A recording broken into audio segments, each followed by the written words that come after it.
purpose of it is for us to see what it looks like to be a church of grace, but also live a grace-filled life. And over the past 2 weeks, this is what we've discovered for all the new people. We've discovered this: God loved you even when you were an unworthy sinner. That God keeps all of his promises towards us even when we fail him. And that gracious people live by grace. That the grace of God will attract people, not people. Grace is active. It's still moving. It's not something from the past. Many times, pastors believe that grace happened at the cross and that's it. But no, it's active and present today. And a church of grace pursues people where they are, even if they don't think they need to be pursued. And the reason why is because God did the same for us. He pursued us when we didn't want him. And today, we're going to be focusing on words of grace. What does that look like? What does that sound like? Well, the perfect example of this is Jesus. Jesus is the perfect example of every characteristic we could ever have as human beings, especially when it comes to grace. And today, I told my mom last night, I said, this is what I'm going to be speaking on, is Luke 18:9. And I said, why don't you try to figure out what I'm going to do with this? And she goes, son, I don't have any idea with you. But here we go. Luke 18:9 says this: Now he, that is Jesus, also told this parable to some people who trusted in themselves that they were righteous and viewed others with contempt. What did he tell him? The parable right now isn't really important, but I'll give you the Cliff Note version of that parable. The parable was Jesus saying, you're righteous. You stand in the streets and you pray like you're righteous. You think that you're better than everyone else, that you have everything figured out. And you do all the prayers right and you say all the words right. But the sinner on the hill who's banging on his chest saying, forgive me, Lord, I am a sinner. That's the prayer I heard. That's just the context of why he said this. And you hear that, you're like, man, where's the grace in that? That's pretty hard. Well, cheap grace would say nothing, and it would allow people to fail. Cheap grace says, everything's going to be all right, we love you, and you just allow them to fail. And that's not what Jesus does. Real grace, it has a special power. And it's extremely special if it's done in truth, but also in love. So let's listen to the words closely of what Jesus said. He, Jesus, told the parable to some people who trusted in themselves that they were righteous and viewed others with contempt. Now, the operative word in this whole verse, if you see I got it highlighted, is to. Jesus did not say he told this parable about some people. Nope. No, carefully look. He told this parable to some people that viewed others with contempt. Jesus addressed them directly, and it was hard. If we look at Luke 18:22, right, if you continue reading the same chapter, he does this again. Jesus says to him, one thing you still lack. Sell all that you possess and distribute the money to the poor, and you will have treasure in heaven, and come follow me. But when he heard these things, he became very sad, for he was extremely wealthy. What Jesus knew was in his heart of hearts. I want you guys to know this. It's not bad to be wealthy. It's not bad to have money. What he's telling him is he was idolizing it in his heart. And he revealed that sin to him. But Jesus didn't say, I'm going to tell you about a guy. Jesus said to him, not about him, but directly to him, face to face. So many times, and this is what it means to be a grace-filled church versus an ungracious church, The ungracious church does this a lot. We find ourselves talking about a person and not to the person. We'll hide behind a pastor, a parent, a friend, a church leader, and we want them to do the talking for us. And I'm just going to be real. If anyone in here comes up to me during the week and they say, Pastor, did you hear that Billy Sue lied about her husband? I was, whoa. Or did you hear that Bob was fired from his job and he did it? Whoa. Before you come and tell me anything about someone, I'm going to ask you, have you talked to them directly? And I'm going to encourage you to go to them, because I will never respond to gossip. Because hearsay or a third-party conversation is simply gossip. And people of grace do not speak from a place of gossip. It is okay, listen to me, it is okay to vent truth to people. It is okay to a confidant in your family. Or, I like to call it, I always have somebody in my life who's like a barf bag where I can go to and just tell them whatever I want, and it's going to be okay. The barf bag in my life is Pastor Wade. I can go tell him whatever I want, and he's like, it's all good, Ryan. You just continue to barf all over me. Or if you have a spouse or a mentor, and you want to go talk to them about how to handle a situation. See, that's not gossip. It's not. But when your purpose, when you start talking about something, is to feel like you have a purpose by sharing, those are selfish words. Those aren't words of grace. And it won't be long before gossip catches up to you.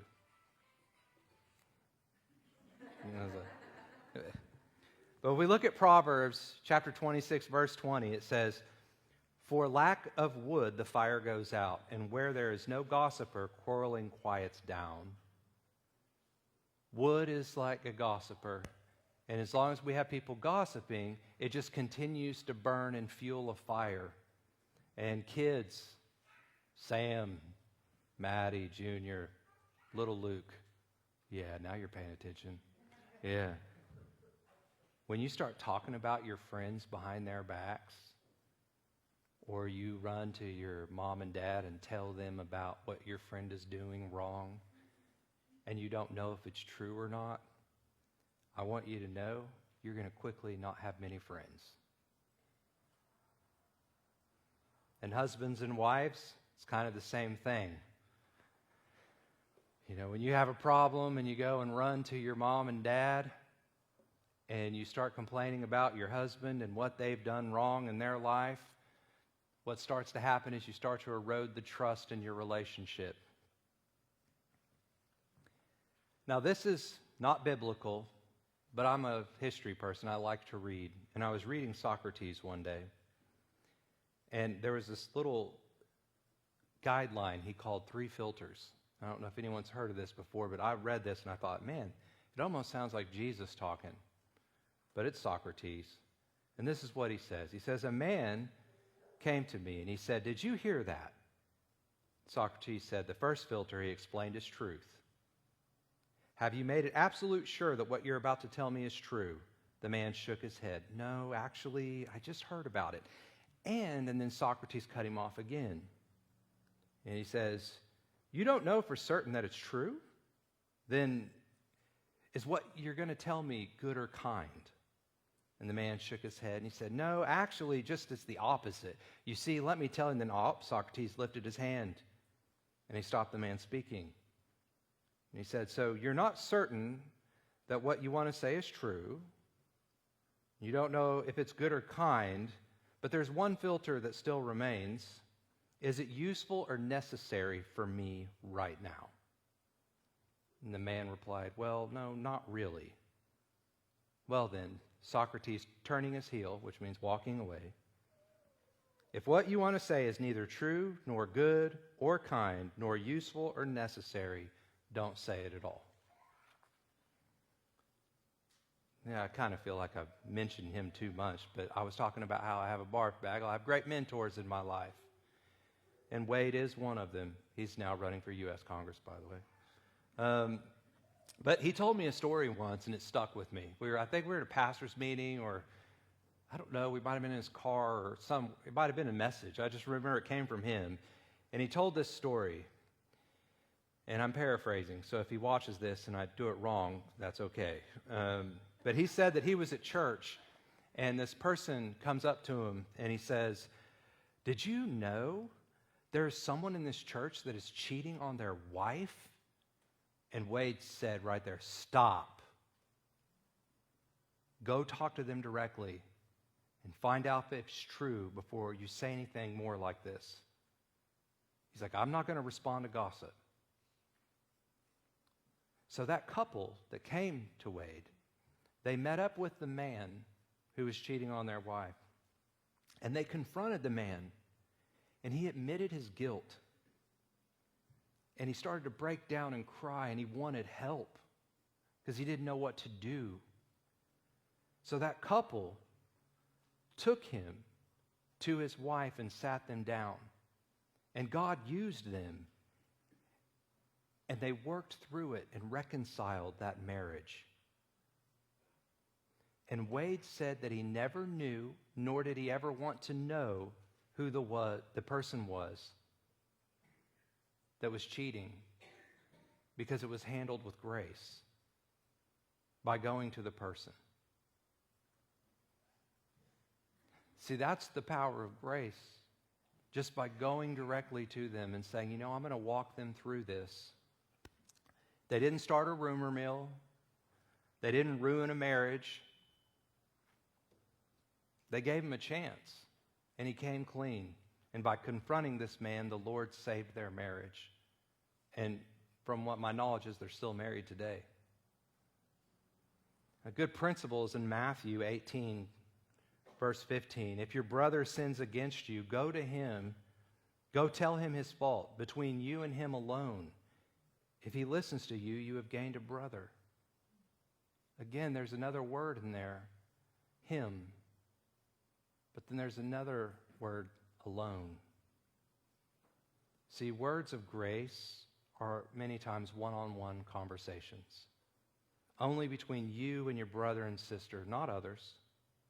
And if you're bold enough to go out and share about someone else's sin, like if you're that person that says, I'm going to go tell everybody about so-and-so, if you're that bold, you need to be transparent enough to let us know about every sin in your life. And I want you to know that we're all equally, and sounds kind of we're all equally worthless at the foot of the cross. We are. And until we come to know Jesus, we're no better than anyone else. And then when we do, we need to have grace for people who are still working in their lives. And you're saying, why?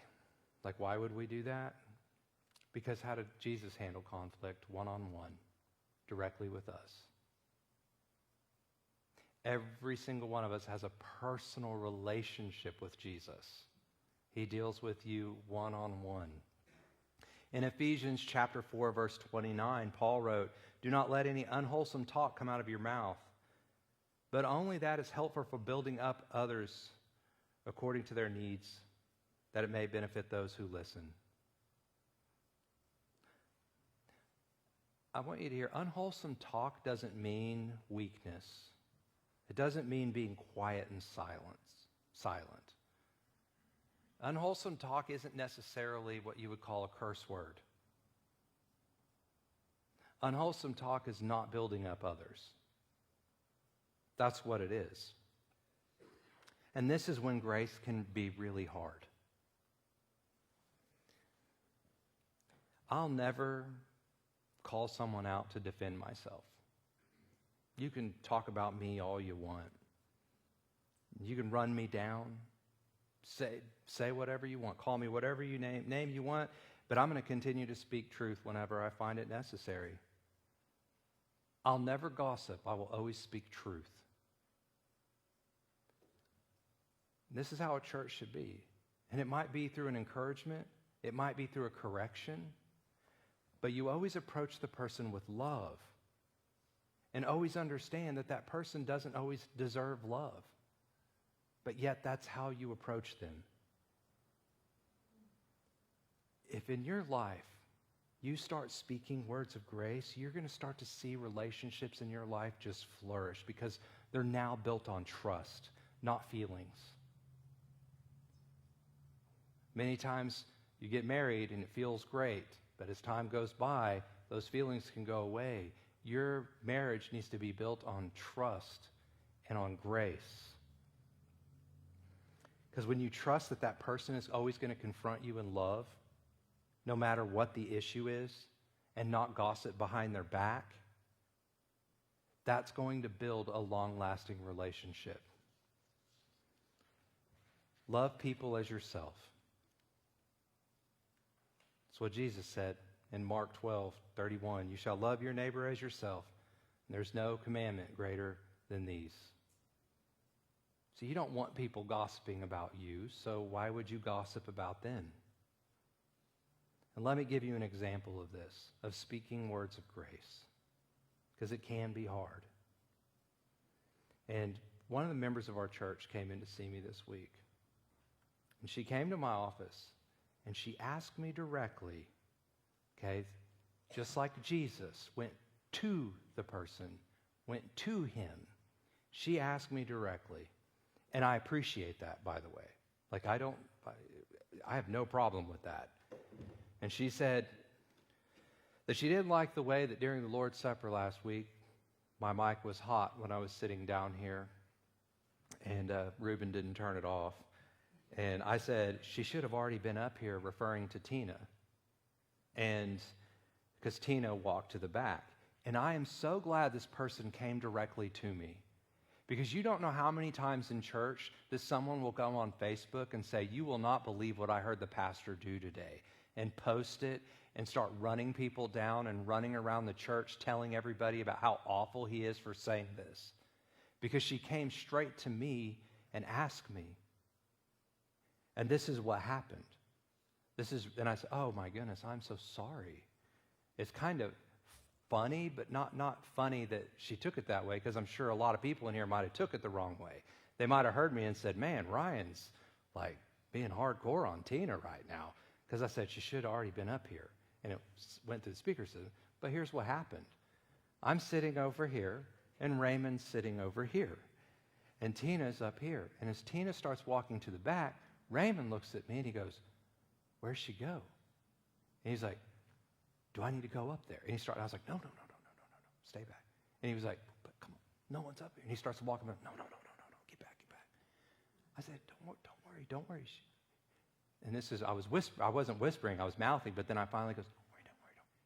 She should have already been up here. And that's what everybody heard. The truth was I had confidence that Tina was coming back up.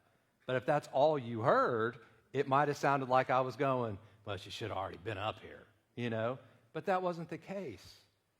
But I love it. I love how it came straight to me. That is words of grace. And it can be hard. Sometimes it's hard to have that conversation with somebody. But it needs to be had for your own benefit and for theirs. And that's speaking words of grace. And it's a great example. Because gossip is not truth. It's unverified truth. But this person who came to me did not gossip. She came to verify the truth. If you know someone in your life who's lost their job, instead of listening to the rumors and talking about that person, why don't you just pick up the phone, confront them? Because I think over the past few years, we've seen a lot of disinformation and fake news on our media. And what have we learned from that? We learn a lot about the human heart. Humanity can have selfish motives, especially when they start to gossip. And you can't trust the human heart. I want you to know that's not my words, that's God's words. In Jeremiah 17:9, the heart is more deceitful than all else All is desperately sick. Who can understand it? I, the Lord, search the heart. I test the mind, even to give each man according to his ways, according to the results of his deeds. Words that come out of our mouth is a reflection of our heart. And I want you to know that our heart can be very deceitful.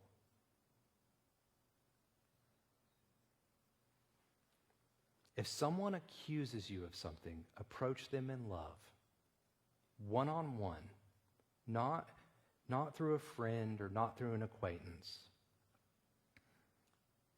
When you see someone on the front page of the news for a crime, let's say someone in our church tomorrow is on the front page for a crime they've committed, and you don't know if it's true or not. Here's what I ask. This is a church of grace. We go to them directly.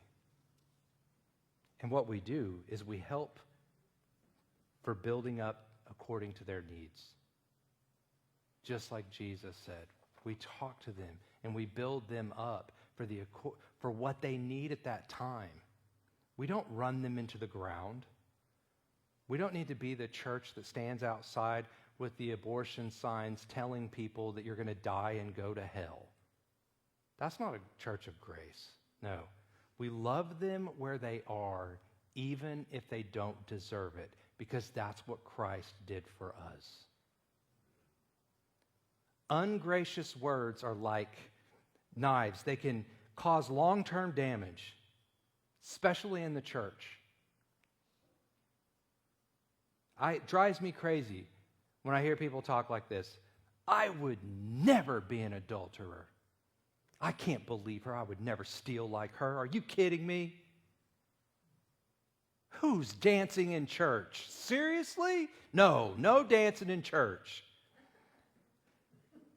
I cannot believe, I found out last week, and I cannot believe that she had an abortion. How evil can she be? Don't be like that. There is a huge difference between confronting someone and helping them like Jesus would do than condemning someone and pouring salt in the wound as they are struggling in sin when they're at the lowest point of their life. Thank goodness for grace. And here's why. Because I find myself many times, I can find myself gossiping. I can. Every once in a while. And my wife down here, she'll quickly shut me down, and good for her. Like we'll be driving and I'll start talking about something and she'll be like, no, I don't want to hear. She'll shut me down. And I'm like, good for her. That's what a helper is supposed to do. Because none of us in this room are immune to sin. None of us. My wife told me this, Chloe. She told me once, and I will never forget it. I wrote it down, and it's going to be something that's going to be in my book someday. She said, Ryan, I love you, and I trust you, but I don't trust the sin in you.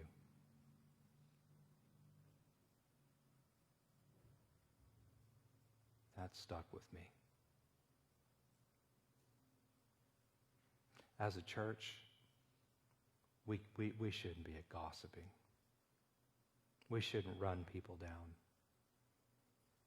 Because if we know the truth of who we are and we look in the mirror, we are capable of so much sin and finding ourselves quickly in the same situation someone else is in. And if you don't believe that's true, I want you to know that the heart is the most deceitful part of the body.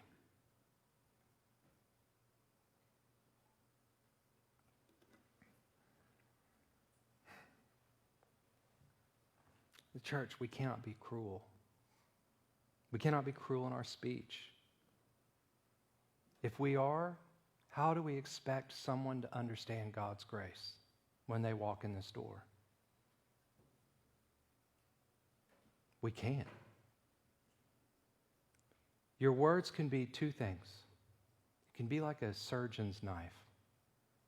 And that surgeon's knife can cut somebody, and it can actually do good and heal them. But it also can be a butcher's knife that can kill somebody. When we are damaged, God continues to love and walk next to us, even when we fall down. One time I was in the Olympics, or I wasn't in the Olympics, I was in track. It was like the Olympics, for like high school kids. And I was in track, and I remember we went to this track meet once, and the coach said, "We only need points. Don't worry, you've never ran this race before. It's okay. Just run it. We at least get points for participating." I said, "Okay." And it was hurdles. And I'd never run the hurdles. And I started running, knocked over the first hurdle, knocked over the third hurdle. And then I finally started catching my stride as I started running through it. What's crazy is I ended up getting third place after knocking over 2 hurdles. Here's the thing. I look back on that and I think about that's how our life is with Jesus. We're going to start running. We're going to hit a couple hurdles. We might even fall down, but he's there to pick us back up, to continue the race, to continue to run the race and not stop. And he will complete it. He will take you to completion. He says it in his word. So what do we do when we find a gossiper in our church? What do you think we should do? Should we kick them out? Should we tell them how awful they are? No. No, we love them. We confront them. We forgive them. And we walk with them. Because that's what the Lord has done for us. Let us be a church that speaks truth. A church that encourages people, loves people where they are, and never find ourselves backbiting. No. Many have been hurt in the church. And if you're watching online, I want you to know that Willow Road is striving to not be that kind of church. I want this church to be a church that is rooted in truth and strengthened by grace. And our hope is that if you've ever abandoned church, that you come back. Don't abandon the gathering of believers because of a past experience. I ask you to come as you are. Don't be afraid. We will walk with you, not against you. Grace to you. Let us pray. Father, thank you. Thank you for your grace. And I just ask you to convict our hearts when we find ourselves speaking ungraciously. Thank you for your example to show us how we are supposed to talk to people, how we're supposed to go to them and help them, not condemn them, how to show them love. Father, I just ask for all the people in this room right now to feel your presence and grace, because it can be a hard life we're living. Many of us are having struggles, and we're looking to you. And we know that you can take the worst of this world and use it for your good, because you have so much grace. You continue to love us, even through hard times, even when we don't deserve it. And I thank you. I just ask that you help this church be rooted and grow, and our foundation be you, Lord. That the branches are grace, and it just spreads all over this community. Father, I ask that these doors get overwhelmed so that we don't just have one service, that we might have 2, and then maybe 3. I wouldn't care if I had to come down here every single day of the week, Lord, if people need to hear this message and to hear the truth of who you are. Father, I ask that you send us out this week. Send us out into the world and show people undeserved love, unconditional love. I ask all of this in your name, Jesus. Amen. All right. So, we do this every week, and we participate in the Lord's